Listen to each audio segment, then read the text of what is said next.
Hello friends, welcome back to my channel Earth Mom Dehradun और मैं हूँ ज्योति। दोस्तों, आज है संडे यानी कि फन डे।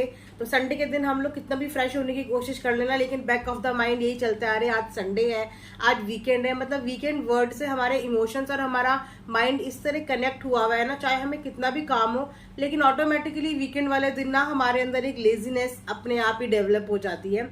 तो मैंने सोचा चलो आज आप लोगों के साथ बात करते हैं, और एक कप मैंने कॉफी का भी यहाँ पे ले लिया है। तो मॉर्निंग की कॉफी पीते पीते आज आप सब लोगों के साथ मैं बात करूंगी, आज का वीडियो बनाऊंगी।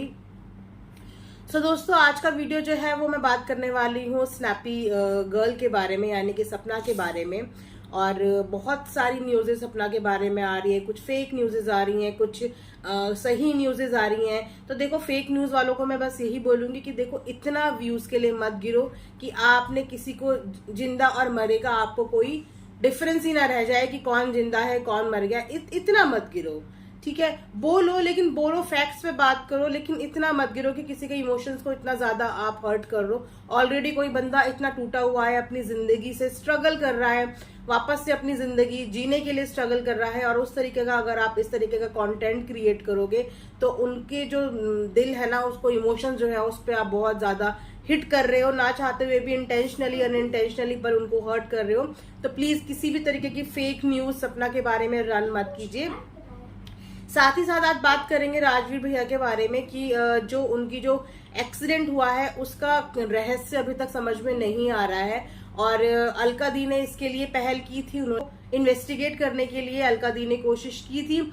लेकिन अलका दी को भी मैं यही बात बोलूंगी कि आपकी कोशिश आई नो बिल्कुल निस्वार्थ है, निस्वार्थ भाव से आप इस चीज पे अटेंशन ले रहे हो या इस चीज पे पहल कर रहे हो, क्योंकि इसमें आपका कोई भी अपना पर्सनल लेना देना नहीं है। लेकिन एक इंसान ह्यूमैनिटी के नाते आप अगर इस चीज के लिए पहल कर रहे हो तो आई रियली अप्रिशिएट कि आप कर रहे हो। लेकिन टाइमिंग बोलते हैं ना, किसी भी चीज की अगर हमारी टाइमिंग सही नहीं होती तो चाहे वो हमारा काम सही होता है, चाहे हमारा काम वो गलत होता है, अगर वो गलत टाइम पे हुआ है सही काम भी, तो वो गलत ही माना जाता है।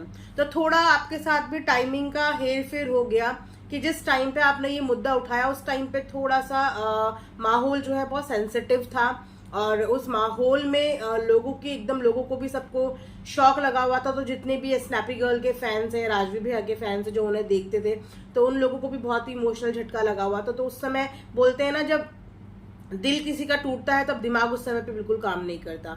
तो बस कुछ इसी तरीके से था, और आपने इतनी जल्दी से इनिशिएटिव ले लिया तो लोगों को ये चीजें समझ नहीं आ पाई, और समझ आने में देर हो गई, जिसकी वजह से उन्होंने आपके ऊपर ही उल्टा बैकफायर कर दिया। आई नो कि आपको भी इस चीज का बुरा लगा होगा, ऊपर से फिर सपना ने भी एक वीडियो बनाया तो उससे भी आपको काफी हर्ट हुआ होगा। लेकिन सपना की मेंटल स्टेटस उस समय पे क्या है ये हम लोग सब फील कर सकते हैं, सोच सकते हैं। तो उस समय पे इंसान को कुछ भी सोचने और समझने में नहीं आता, और आपको भी कुछ भी इनिशिएटिव लेने से पहले थोड़ा सा इस चीज को ठंडा होने देना था, ताकि वो अपने एक मेंटल स्टेबिलिटी में आ जाए, मेंटल जो उनका स्टेटस है वो एक स्टेबल हो जाए। देन आपको पहले पर्सनली उन्हें अप्रोच करने की कोशिश करनी थी कि उनका इस बारे में क्या कहना है, और उनके कुछ पॉइंट ऑफ व्यू आपको जानने थे, फिर एक मिडिल सोल्यूशन लेके आपको इस चीज पे आगे काम करना था।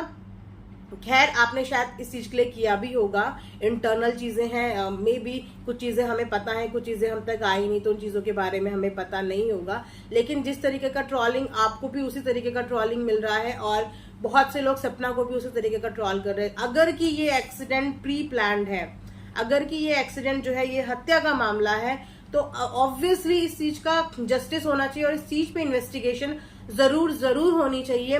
मुझे समझ में नहीं आता कि लोग इन्वेस्टिगेशन से इतना डरते क्यों हैं, इतना डरते क्यों हैं। अगर क्राइम इसी तरह एक इंसान की जो हत्या है, एक इंसान की जिंदगी की कुछ भी वैल्यू नहीं रह गई आज की डेट में। कोई चलता फिरता किसी को कहीं पे भी मार सकता है, मतलब कोई वैल्यू ही नहीं है इंसान की जिंदगी की। भारत की कानून व्यवस्था पे किसी को विश्वास ही नहीं रह गया है, या कानून व्यवस्था का आप किसी को डर ही नहीं रह गया है। जो क्राइम इस तरीके से खुलेआम, कभी दिन दहाड़े, दिल्ली जैसा केस ले लो, कभी दिन दहाड़े क्राइम हो रहा है, कभी रात में, कभी शाम में, कभी खुले मैदान में, मतलब कि हो क्या रहा है ये। इसीलिए हर एक बंदे का इस चीज पे जागरूक होना बहुत जरूरी है। इमोशंस इफेक्ट करते हैं, लेकिन इमोशंस के साथ साथ आपको एक मेंटल पावर भी अपने अंदर डेवलप करनी चाहिए कि आप किसी चीज को भी लड़ने के लिए कैपेबल इनफ रहें। और ये भी सुनने में क्या, ये तो लाइव हमें देखने में आया है कि सपना को भी उसके चैनल के थ्रू बहुत ज्यादा धमकियां मिल रही हैं और उसको वार्न किया जा रहा है कि अगर इस केस में कुछ बोला तो हम तुझे मरवा देंगे, हम तुझे मार देंगे। आपको यकीन नहीं आ रहा तो मैं साइड में स्क्रीनशॉट लगा दूंगी कि किस तरीके के कमेंट सपना को आ रहे हैं। और ये वही लोग हो सकते हैं जिन्होंने राजवीर भैया पे ये जो है अटेम्प्ट किया है, ये जो उनके साथ जो कांड हुआ है, हो सकता है कि ये लोग उनमें इन्वॉल्व हैं और डायरेक्टली इनडायरेक्टली ये लोग सपना और उसकी फैमिली को धमकियां दे रहे हैं। लेकिन अगर सपना और उसकी फैमिली को धमकियां मिल रही है तो सपना डर डर के आप लोग जी नहीं सकते। आपकी फैमिली में ऑलरेडी इतनी मिसहैपनिंग्स हो चुकी हैं और इस तरीके से आप डर डर के अपने बच्चों को आगे नहीं पाल पाओगे। अगर आज किसी ने क्राइम करने के बाद आपको धमका के आपका मुंह बंद करा दिया तो वो क्रिमिनल कल किसी और के घर में भी कर सकता है, परसों किसी और के घर में भी कर सकता है। क्रिमिनलों से डरने की जरूरत नहीं है, अपनी कानूनी व्यवस्था पे ट्रस्ट करो। आपको देखने वाले मिलियंस में लोग हो चुके हैं, आपको पसंद करने वाले, उन सबका साथ आपके साथ है, आपको तो डरने की जरूरत ही नहीं है। अगर ऐसा कुछ हुआ है तो प्लीज सपना, मैं आपसे रिक्वेस्ट करूंगी कि अब काफी टाइम हो चुका है, अपफ्रंट आके इस बारे में बात करो।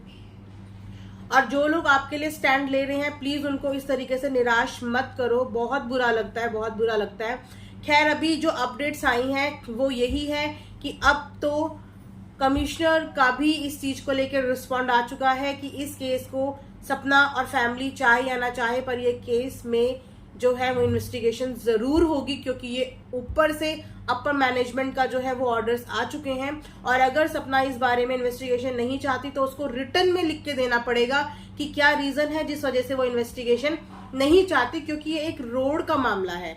रोड एक्सीडेंट जो होता है उसमें इन्वेस्टिगेशन होना मतलब ऑब्वियस होता है कि अगर रोड एक्सीडेंट, कोई भी घटना आपके साथ रोड पे हुई है तो उसका एक्सीडेंटल केस जरूर बनता है और वो कोई भी चाह के उस केस को नहीं रोक सकता। लेकिन जब पहले अलका दी ने इस केस के लिए तैयारी की थी तो उस समय पे सपना की फैमिली ने केस रजिस्टर कराने से मना कर दिया था।